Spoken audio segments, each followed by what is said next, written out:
नमस्कार, एक बार फिर से स्वागत है फास्टर प्लस न्यूज में। मैं हूं अजय कुमार और आज हम उपस्थित हैं जनपद कुशीनगर के रामकोला विधानसभा क्षेत्र अंतर्गत कप्तानगंज नगर निगम में और आज हम उपस्थित हैं सिद्दकी हॉस्पिटल। जी हां, ये सिद्दकी हॉस्पिटल है।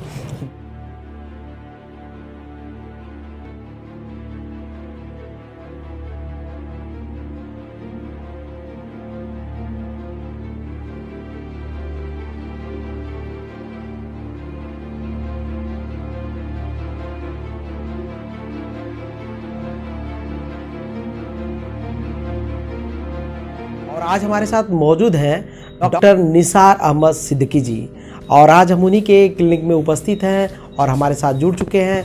आइए हम इनसे बात करते हैं और सन 2022 के विधानसभा चुनाव होने वाले मुद्दे पे भी बात करेंगे।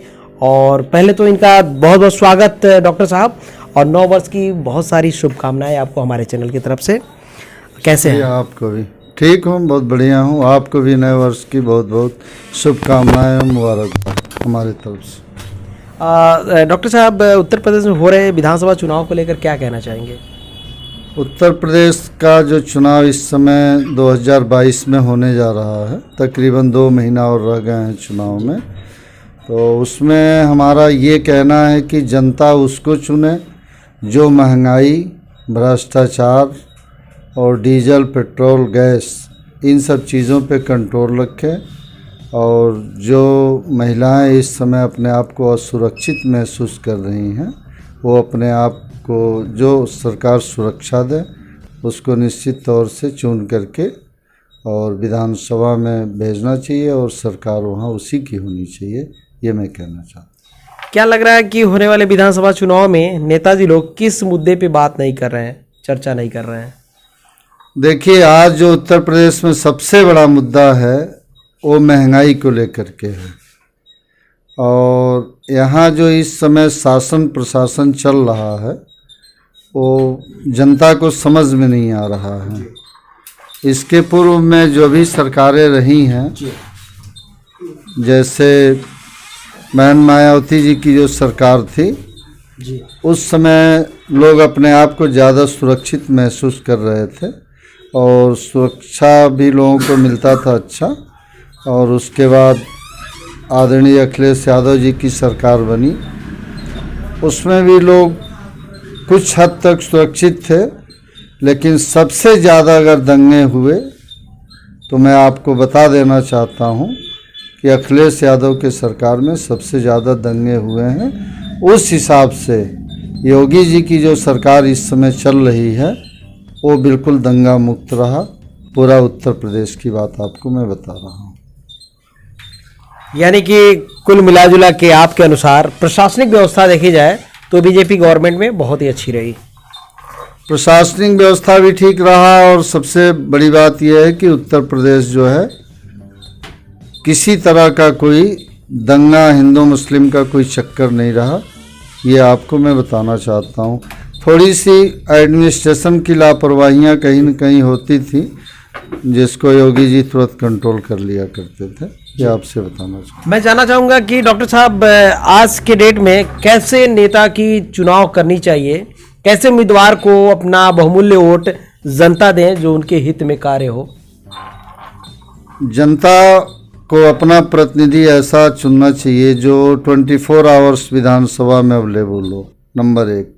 नंबर 2, कहीं पर भी किसी तरह की कोई हादसा या किसी तरह की कोई चीज़ हो तो वहाँ पे तत्काल वो पहुँचे और जनता के नीत सोए, जनता के नीत जगे, ये मैं आपको बताना चाहता हूँ।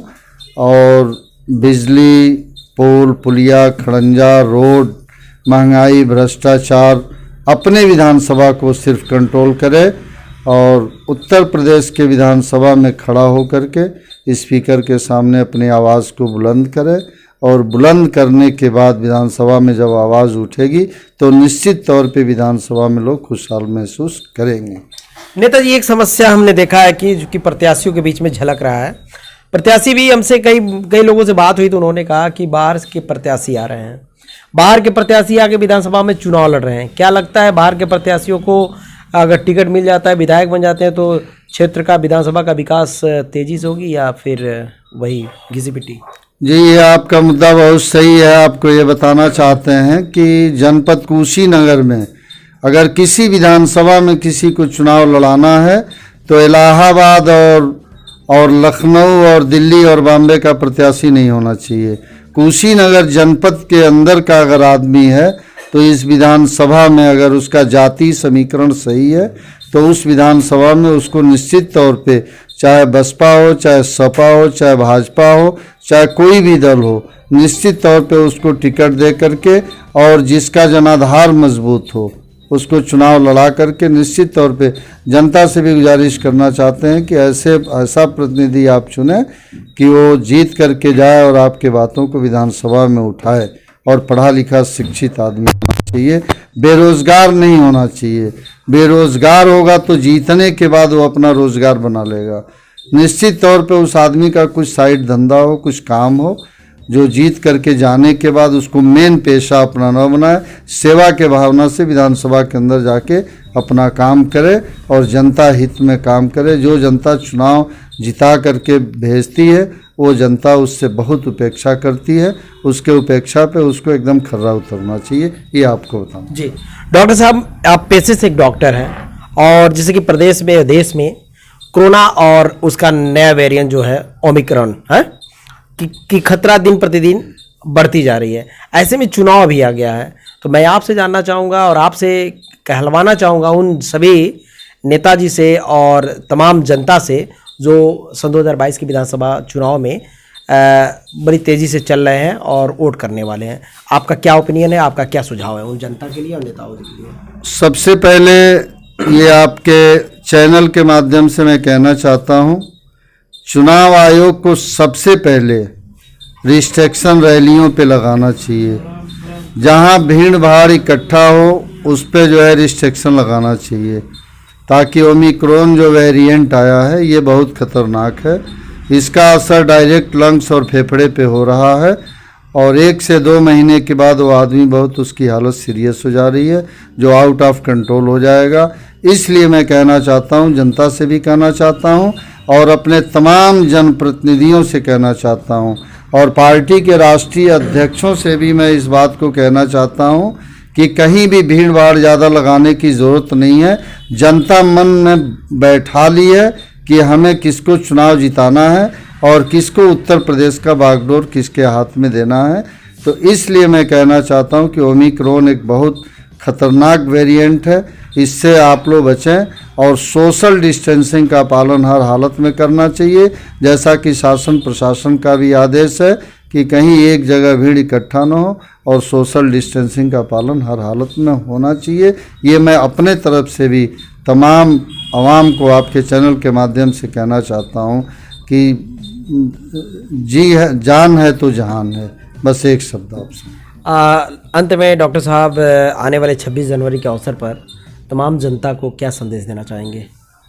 26 जनवरी पे आपके चैनल के माध्यम से कहना चाहता हूँ, 26 जनवरी एक राष्ट्रीय पर्व के रूप में हम लोग निश्चित तौर से बहुत खुशी से ही मनाएंगे, लेकिन सोशल डिस्टेंसिंग का पालन करते हुए मैं पूरा देशवासियों को, प्रदेशवासियों को और विशेष तौर पे अपने खड्डा विधानसभा के लोगों को मैं अपने तरफ से 26 जनवरी पे और आने वाले ईद के त्यौहार पे, बकरा ईद के त्यौहार पे, शब बारात पे सारे लोगों को, पूरे प्रदेशवासियों को मैं अपने तरफ से हार्दिक शुभकामनाएं, मुबारकबाद देना चाहता हूं, ताकि आवाम खुशी से अपना त्यौहार मना सकें।